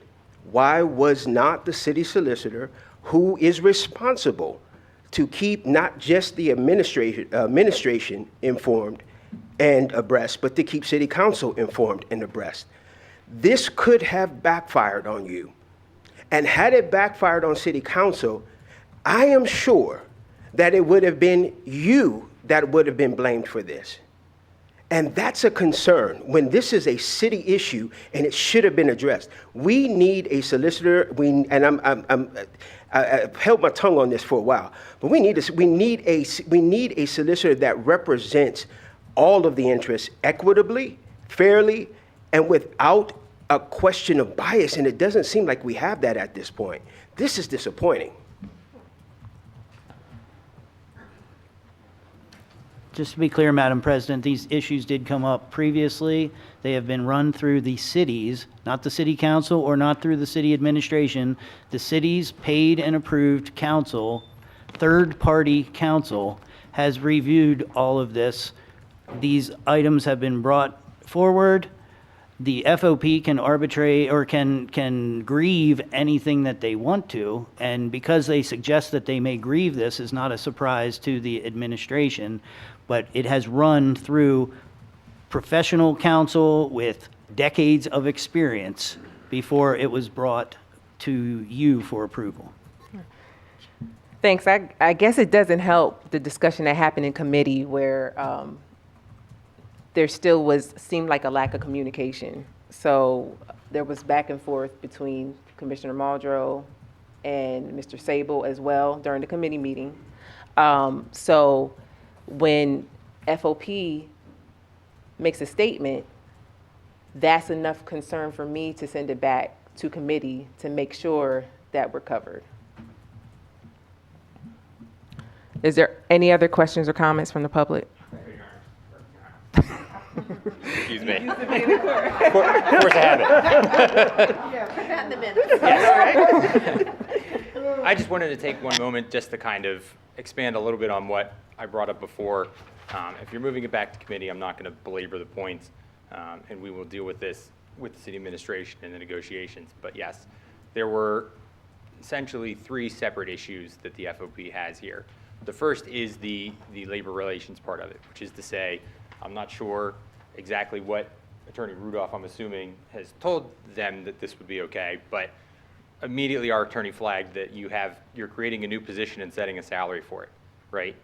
That's a negotiable term. That's a pretty clear-cut, bargainable item, and it wasn't negotiated. Tied into that is the fact that if this had just happened on its own, it would already be strange enough. But as I've mentioned, we're in the process of negotiating the contract right now. And nobody from the FOP was notified that the city is working on a proposal here for an amendment to change Act 145. They've made no mention of any of this. They've made no mention of negotiating the detective commander salary. And then they added all of this over here. I can't begin to tell you, yes, if the city council passed this tomorrow, we'd file a ULP tomorrow, because that would be a violation of their need to negotiate with us. So he can say that, oh, it's just me saying this opinion, this, that, and the other. I've spoken with our attorney. It would be actionable, and that's what we do it. So that's what I came up to say. And that's why I'm saying I'd rather we work this out and save everybody the legal fees. And then there's 2 issues on top of that where I will jump apparently onto the bandwagon here. Attorney Sable made some statements in the last council meeting that I reviewed that are just patently false. I don't even know where to begin, where he apparently made a comment saying that city council doesn't have the right to mandate how many police officers are in the city police department, which is a strange statement, because if you read the 3rd class city code, it's quite the opposite. City council is in charge of setting the ranks, setting the grades, setting the number of officers that the police department will have, and then it's the administration's job to carry those out. I'm not sure exactly why Attorney Sable seems to be presenting it as the mayor can do whatever he wants, which then dovetails into our next part of the issues that the FOP has with this, which is this is a, what's the word I want to look for here? There's a Trojan horse aspect of this bill, which is to say the number of officers, it is what it is. I find it strange that they don't just want to raise the cap. They want to have you guys cede the power from city council over to them to determine number of officers. I'm not sure exactly why that came up in their proposal there. And then on top of that, there is a lot in there that got glossed over in the last meeting in terms of, you'll note that they changed the name of the Detective Bureau to Investigation Division. And then they make a lot of changes from promotion to assignment. When you say they, who's they? I'm assuming the commissioner. I can't tell you exactly who's written this because, again, we weren't notified and we haven't been told anything about this. So at this point, I'm guessing just as much as you. I attempted to contact the mayor this week and he didn't respond or answer. So I don't know exactly who is putting this all together, which again goes back to point 1, probably something you should have notified your union of when you're making these kinds of changes, but that's the mayor's prerogative. So to go back and talk just a little bit about the problem with the assignment language in there. That is, in a weird way, I'm the father of that whole amendment. You need to understand a little bit of the history of what happened here. The commissioner came up with an idea about a year ago to have this detective commander position. Talked to the union about it. This was past President Irvin. This wasn't myself. Basically said, hey, we're fine with the detective commander. We get what you're saying in terms of having somebody go up. It's been discussed before. It was talked about a lot during the previous administration under Commissioner Robinson because he wanted to change a lot of things there. We said we have some things that can get done. But fundamentally, the thing you have to understand is right now the Detective Bureau is this kind of walled garden, right? 3rd class city code is designed to make sure that you have civil service for police officers, that you have some kind of independence and you don't turn it into a political body, right? Because you give police officers a lot of power, and then to have them work entirely at the whim of a commissioner breeds corruption, it breeds problems. You don't have to go very far back in history to find, or you can even go down south where they still have a lot of elected sheriffs. Council, I'm just going to reiterate that this item was an introduction it's being sent to committee where if he wants to have this discussion would normally be had. I'd also point out that, again, these are his opinions. This came from our legal counsel, who we talked to directly, who recommended it on his course of action on how to move forward. So I just want to make that clear because these are his opinions, not necessarily actual legal opinions. Would you like to read the third-class city code on police forces? We have a second? Well, it's very weird you say that because you said they don't have the power to set the number of officers. Would you like to You read can it? please finish your comments. What you were saying. I'm sorry, would you like me to continue? Because like I said, if you're sending it back to committee, we can have this discussion later. Like I said, if we were having the debate, I was getting into it. So whatever the city council would like. If you're going to send it to committee, I'll waive my time and I'll take this up with the mayor. You can finish your. Would you like me to finish? Yeah. So what had occurred was the commissioner came to us and said, we want to do this detective commander thing. We explained to him the detective bureau has always lived in this weird walled garden where they're not civil service the way the rest of the department has been. Detectives are an assignment, not a promotion, and then detective first class, which is essentially a sergeant in the detective bureau, they supervise just detectives, is also an assignment. And in the Act 145 language and in the contract language, they're kept very distinctly in the detective division, right? D1Cs only have line authority over people in the detective division, so detectives only.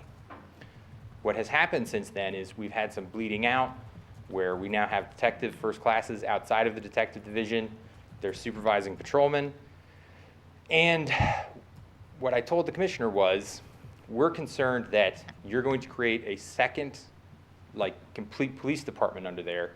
If we let you expand all this stuff out, we give you the ability now to make detective commanders, which would essentially be lieutenants, right, at will. You make detective first classes at will, and you make detectives at first will. Now we have a problem because they had already made this attempt to change it to the investigation bureau. We said you have to have a detective because it's in the Act 145.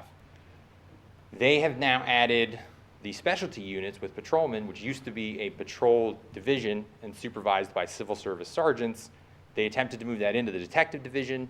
That again became a thing. So in this amendment where they're changing it from detective division to investigative division, and they're changing it from promotion to assignments, City Council needs to understand that the way our contracts and everything are written, nothing would prevent them at that point from placing every officer under the investigative division and doing no more civil service promotions at all. Everybody in the department could, in theory, under this amendment, be at will for your promotions and for your positions in the department. And like I said, what was worrying was, as I told the commissioner, that was my concern, and why we weren't just allowing the detective commander thing, and we had to make changes to make D1Cs, and again, that's a whole negotiation thing that I won't get too deep into. So to then come to hear Thursday morning through the newspaper that the commissioner had taken my nightmare scenario and written it into an amendment and proposed it to City Council is very worrying to me, particularly because of the way it was couched in with this 120 officers, right? The 120 officers got discussed, and there was the whole debate and this, that, and the other, and he kind of basically slipped by the fact that the detective commander was going to be in there. That is a very serious issue. That needs a lot of discussion, because I will tell you right now, I'm very concerned about having an administration come forward on the heels of the bad year we're having in the crisis and attempt to do what many people have done in the past, which is use that crisis to say, hey, the answer to solving this problem is to give me all this power.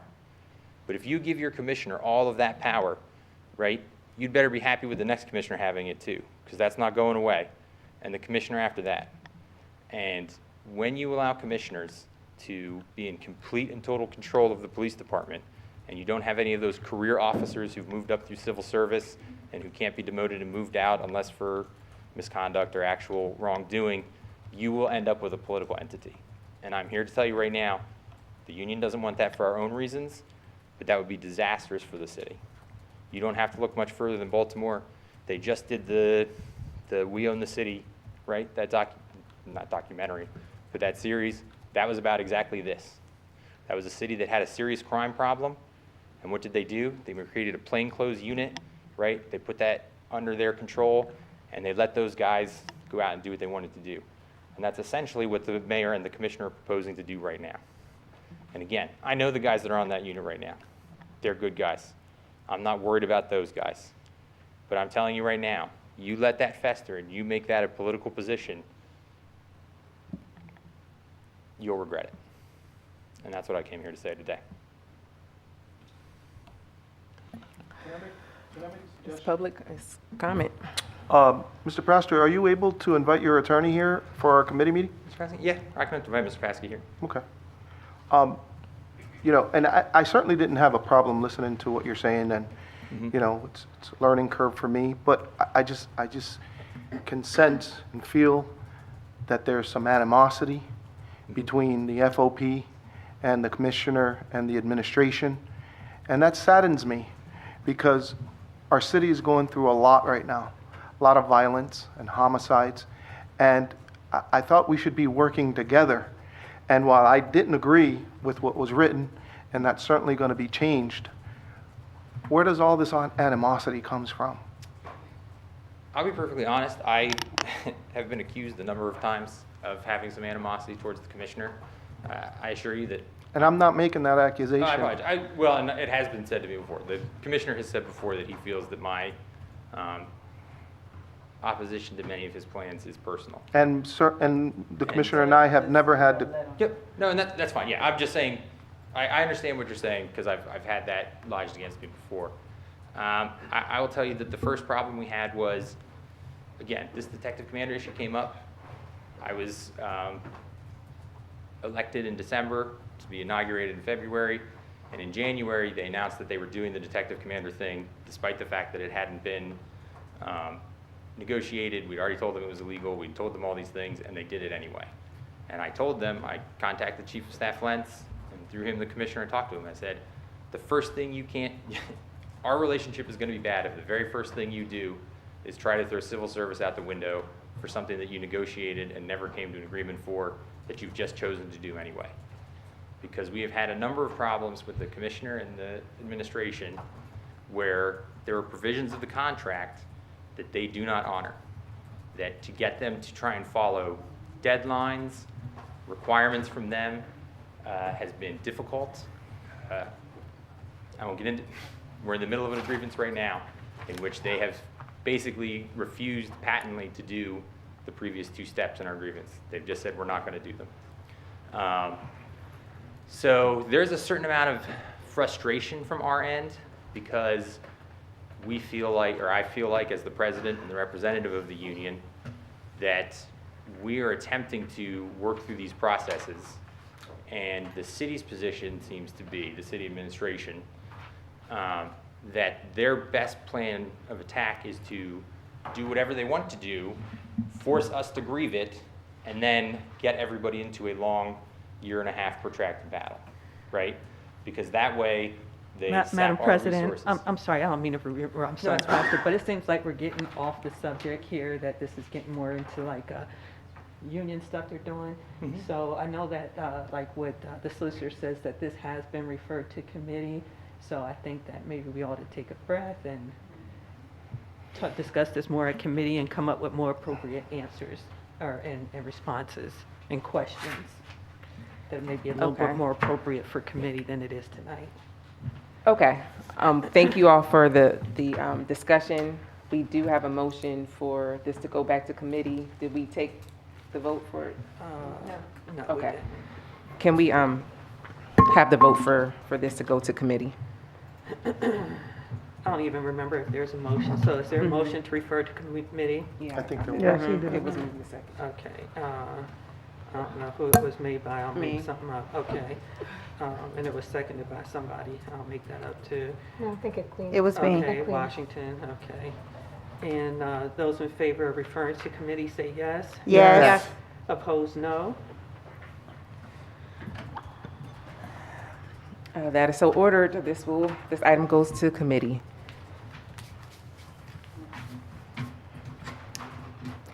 Moving on to introduction of bill number 55.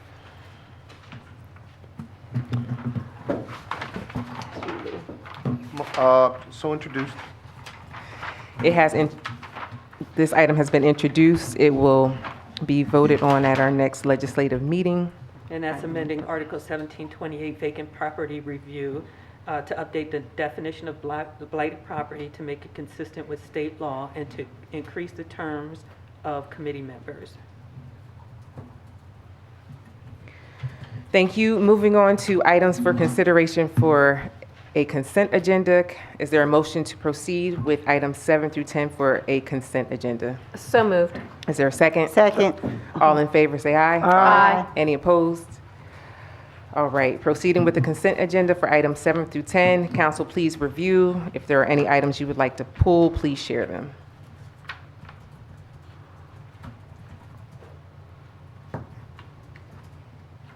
Going once, going twice.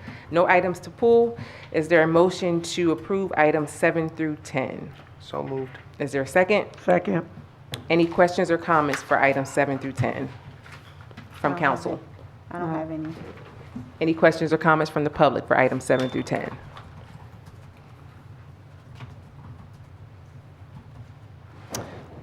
Madam Clerk, can you please call the roll for items 7 through 10?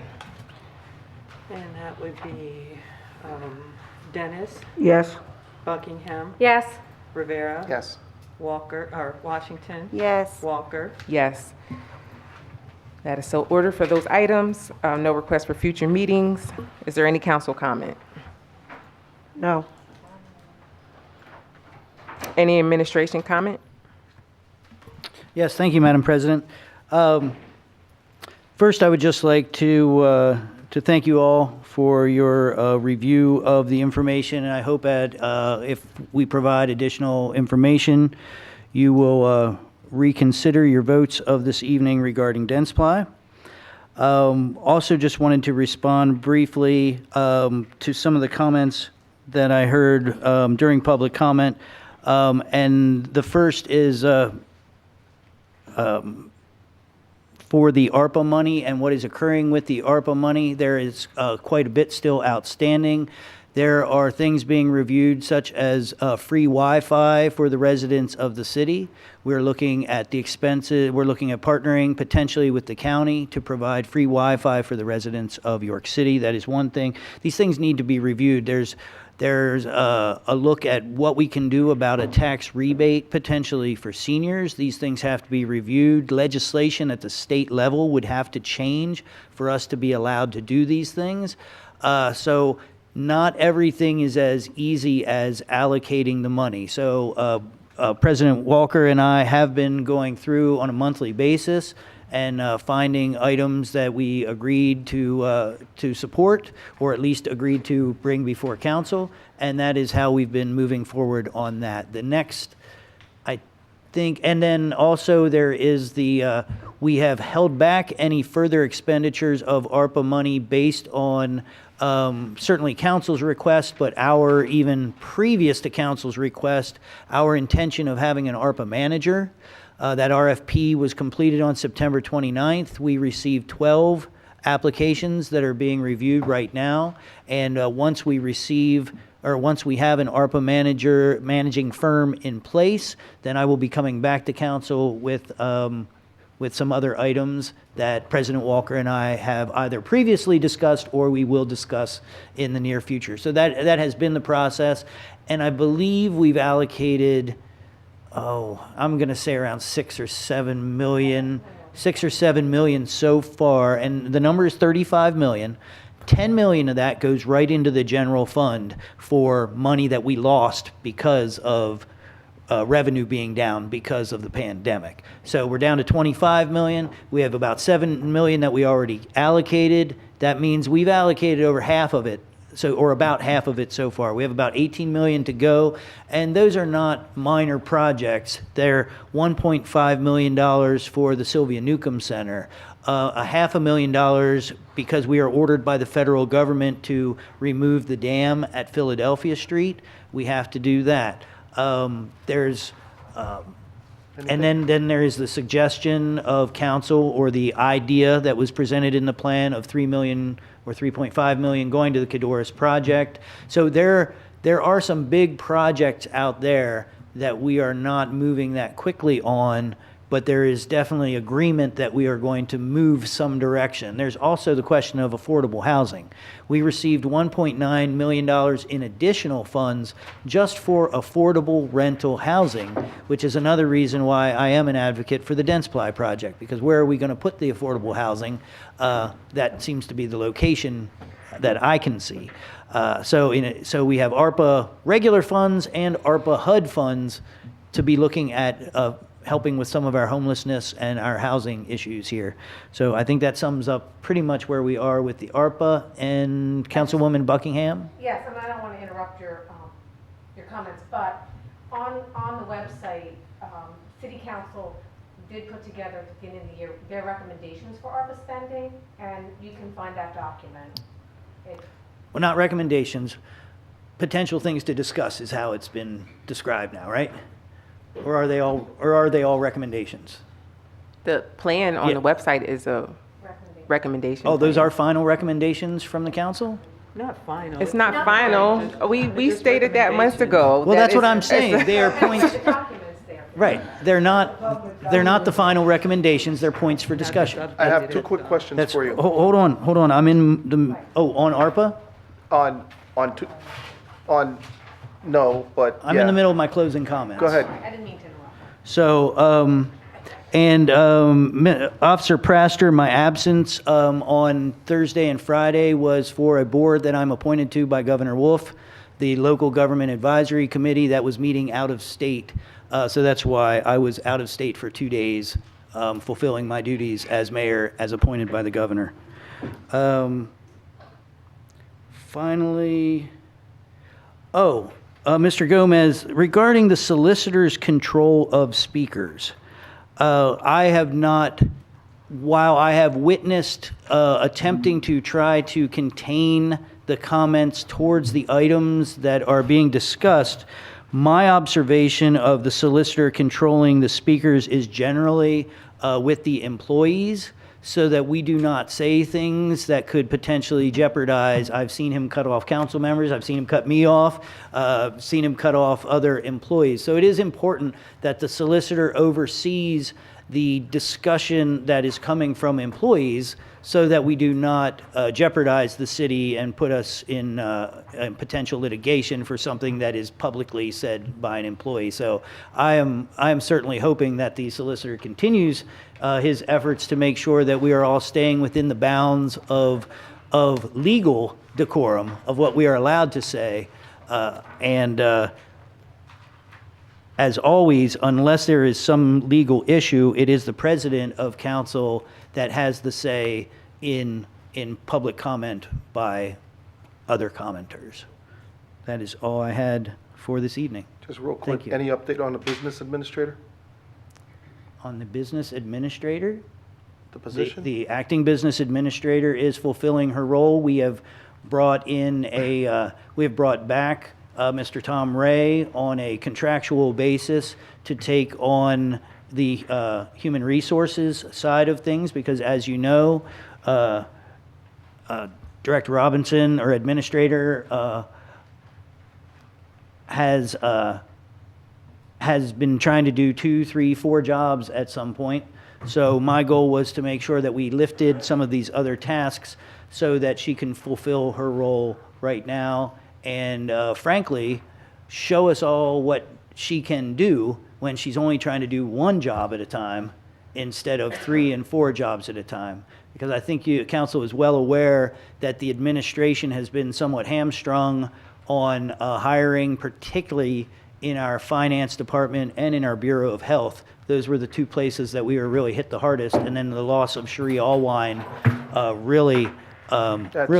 really damaged the city. And so, yeah, at this point, we are trying to at least get to a point where she is only working on things that are historically within the purview of the business administrator. That wasn't to minimize what she does. We know, at least I know what she does. That was just an update on where the hiring of that position was, because I know that she does 4 jobs. That's where we are right now. And if you haven't noticed, when it comes to public participation, council welcomes public comment and participation, and that's why our meetings probably are going a little bit longer than you're used to. But we welcome public comment, and we appreciate our public becoming involved and engaged. With that being said, we adjourn our meeting for this evening. Thank you all. Have a good night.